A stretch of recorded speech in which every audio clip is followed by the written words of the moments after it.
இப்போ இந்த டிட்வா புயல் நம்முடைய புதுச்சேரி அருகே சுமார் 350 கிலோமீட்டர் தூரத்தில் இருப்பதாக கூறப்பட்டிருக்கிறது.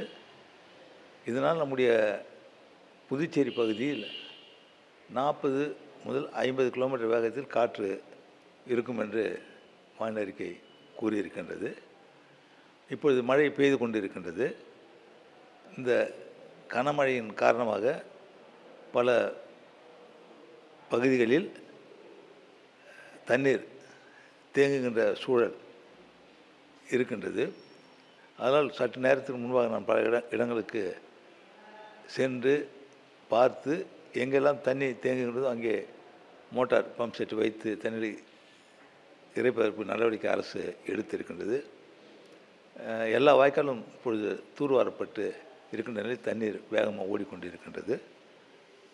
மேலும் இந்த மழையின் காரணமாக மக்கள் வெளியே அதிகம் வர வேண்டாம் என்று கேட்டுக்கொள்கின்றேன். இரவு மழை சுமார் 3 மணி வரை, சுமார் 12, 1, 2, 3 மணி வரை இந்த மழை இருக்கலாம் என்று கூறப்படுகிறது. அதனால் நம்முடைய துறை அனைத்தும் தேவையான நடவடிக்கைகளை எடுத்துக்கொண்டிருக்கின்றது. எல்லா துறைகளுக்கும் அறிவுறுத்தப்பட்டிருக்கின்றது. அனைத்து துறைகளை சார்ந்தவர்களும் அவர்களுடைய பணியை சிறப்பாக செய்ய வேண்டும் என்று கேட்டுக்கொள்ளப்பட்டிருக்கின்றது, வலியுறுத்தப்பட்டிருக்கின்றது. அதனால் நம்முடைய பொதுப்பணித்துறை, உள்ளாட்சித்துறை, காவல்துறை மற்றும் சுகாதாரத்துறை இவர்களுக்கெல்லாம் அறிவுறுத்தப்பட்டிருக்கின்றது. தன்னுடைய பணியை சிறப்பாக செய்ய வேண்டும், அந்தந்த பகுதியில் அவரவர்கள் இருக்க வேண்டும் என்று அறிவுறுத்தப்பட்டிருக்கின்றது. அங்கங்கே அந்த பணி செய்வதற்காக துறை சார்ந்த ஊழியர்கள் இருந்து கொண்டிருக்கின்றார்கள், அதிகாரிகள் இருந்து கொண்டிருக்கிறார்கள்.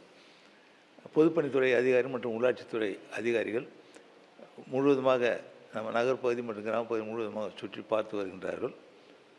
தேவை நடவடிக்கை அங்கே எடுக்கப்பட்டு வருகின்றது. எங்கெங்கெல்லாம் தேவையோ அதற்கேற்றவாறு அங்கங்கே நடவடிக்கைகள் எடுக்கப்பட்டு வருகிறது.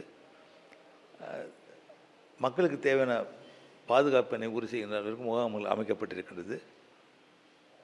தேவை ஏற்பட்டால் அவர்களுக்கு உணவு வழங்குவதற்கும் நடவடிக்கை எடுக்கப்பட்டிருக்கின்றது. அதனால் நம்முடைய துறைகள் அனைத்தும் தன்னுடைய பணியை இப்பொழுது செய்து கொண்டு வருகின்றது. இந்த மழை காரைக்காலையும் அதிகமாக இருக்குது. அங்கே மழை அதிகமான நீர் பிடிப்பு பையங்கள், அது மாதிரி சாலைகள்லாம் மழைநீர் தேங்கியிருக்கு. அங்கே உள்ள அதிகாரிட்ட விவரங்களை கேட்டு அறிஞ்சிங்களா? அங்கே சூழ்நிலை எப்படி இருக்குது? அங்கே உள்ள அதிகாரி கேட்டு அறிந்தேன். நம்முடைய மாவட்ட ஆட்சியர் கேட்டிருக்கின்றேன். அங்கே தேவை ஏற்பட்டால் அனைத்து சட்டமன்ற உறுப்பினர்களும் உணவு சமைத்து மக்களுக்கு கொடுக்க வேண்டும் என்று கேட்டுக்கொள்ளப்பட்டிருக்கின்றார்கள், அறிவுறுத்தப்பட்டிருக்கின்றது. சட்டமன்ற உறுப்பினர் நம்முடைய மாண்புமிகு அமைச்சர்களும் அங்கே முகாமிட்டு பணியை செய்து கொண்டிருக்கின்றார்கள்.